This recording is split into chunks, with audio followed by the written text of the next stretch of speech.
आफाक के हर हर गोशे में कुरान सुना कर हजरत इब्राहिम खलीलुल्लाह से उसका मुनाजरा हुआ। उसने कहा था, ऐ इब्राहिम आप मुझे खुदा मानिए। आपने फरमाया खुदा वो है जो तमाम जहान को पैदा करने वाला है, जिसने तुझे पैदा किया है, मुझे पैदा किया है, जिसने आसमान को बनाया है, जिसने जमीन को बनाया है, जो मुर्दे को जिंदा करता है, जिंदों को मुर्दा करता है। नमरूद ने इतना सुना, सुन के मुस्कुराया और कहा ये तो मैं भी कर सकता हूँ माअज़ल्लाह। आपने फरमाया कैसे? तब उसने अपने कैद खाने में से दो लोगों को बुलाया।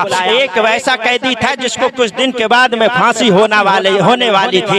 एक वो कैदी था जो कुछ दिन के बाद में रिहा होने वाला था। दोनों को बुलाया, अपने पास में बैठाया और बैठाने के बाद में कहा था कि जो क्या नाम जिसको जो है फांसी होने वाली थी, उससे नमरूद ने कहा जा मैंने तुझे रिहा किया, और जो रिहा होने वाला था उससे कहा इसको फांसी दे दो। अब दोनों कैदी चलने लगे। जो रिहा होने वाला था उसको फांसी का हुक्म दिया, जो फांसी पे चढ़ने वाला था उसको रिहा कर दिया, और रिहा करने के बाद में कहा इब्राहिम देख मैं भी जो है जलाता हूँ और मारता हूँ। हजरत इब्राहिम अलैहिस्सलाम चाहते तो उसकी बचकानी दलील को की धज्जियां उड़ा देते, लेकिन आपने दलील उलूहियत का एक पहाड़ नमरूद के सामने रखा। आपने फरमाया सरसरी तौर पर कि तू ये कहता है कि मैं भी जलाता हूँ, मैं भी मारता हूँ, अगर तू वाकई खुदा है तो मेरा रब मशरिक से सूरज निकालता है, तू मगरिब से निकाल, तब मैं तुझको खुदा मानूंगा। लेकिन फबुहितल्लज़ी कफर, टूट गई उसकी कमर, ना निकाल सका। लेकिन यही दलील उलूहियत तारीख के सफहात पे जिंदा रही।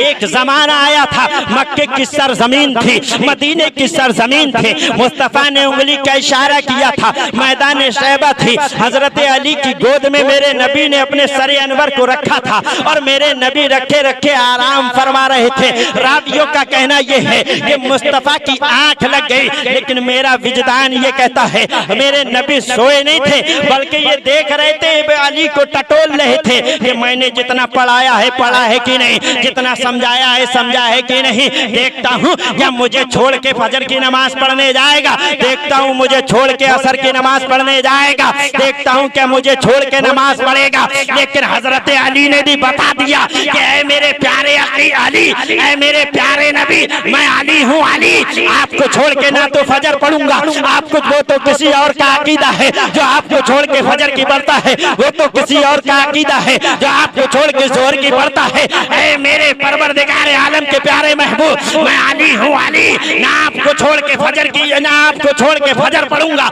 ना आपको छोड़ के असर पढ़ूंगा, ना आपको छोड़ के मगरिब पढ़ूंगा, जब भी पढ़ूंगा तो आपके साथ में ही पढ़ूंगा। हजरत अली करमल्लाहु ताला वजहुल करीम उठे नहीं, नमाज का वक्त चला गया, सूरज गुरूब हुआ, हजरत अली की आंख से आंसू निकला, मुस्तफा के रुखे अनवर पे गिरा, मेरे नबी की आंख खुली। आंख खुलने के बाद मुस्तफा ने देखा हजरत अली रो रहे हैं। आपने फरमाया अली तुझे किस चीज ने रुलाया है? हजरत अली ने फरमाया, अर्ज किया ऐ परवरदिगार आलम के प्यारे महबूब, मेरी नमाज असर कज़ा हो गई। मेरे नबी ने फरमाया कि अली मुझे उठा लेते, नमाज अदा कर लेते। आपने कहा या रसूल अल्लाह, मेरे दिल ने गवारा न किया कि आपको उठाकर नमाज पढ़ी जाए। या रसूल अल्लाह, मैं आप आराम फरमा रहे थे, आपके आराम में खलल डालने की मेरी जुर्अत ना हुई, हिम्मत ना हुई।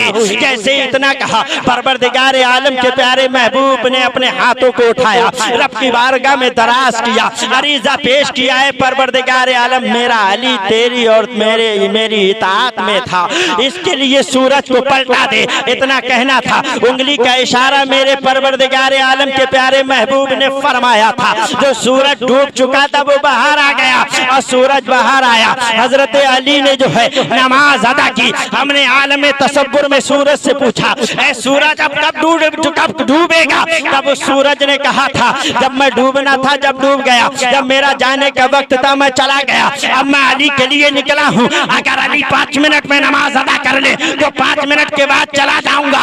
अली 10 मिनट में पढ़ ले तब मैं 10 मिनट में चला जाऊंगा। अली 20 मिनट में पढ़ ले तब मैं 20 मिनट के लिए चला जाऊंगा। जब मैं निकला था जमाने के लिए, अब निकला हूँ अली और मुस्तफा के। आला हजरत बोले सूरज उल्टे पांव पलटे चांद इशारे से हो चाक अंधे न सजदी देख ले कुदरत रसूलुल्लाह की।